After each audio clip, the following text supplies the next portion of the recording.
A day in my life as a martyr nga sa bahay lang. Gising ng kamartyr nyo guys, siyempre mag-pray muna tayo. Kimot-kimbot, pak.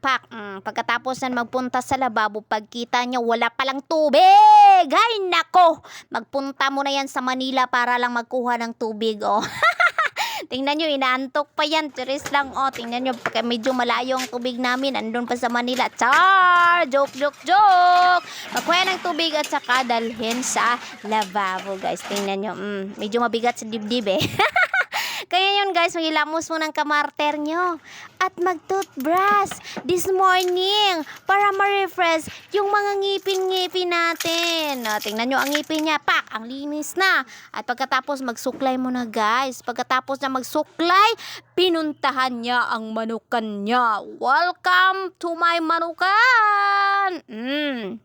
Pagkatapos nun, wow, nakita niyang chick niya.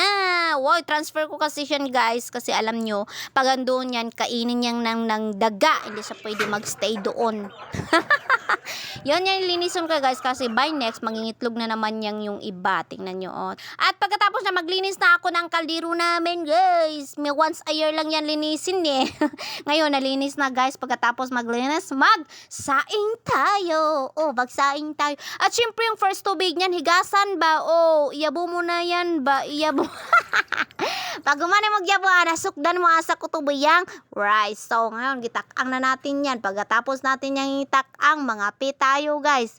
O, tingnan nyo. Magkape mo ng kamarter nyo. Pagkatapos magkape, mag-thinking what's tomorrow's come. Uy, nako, my guys. Thank you for watching my video for today.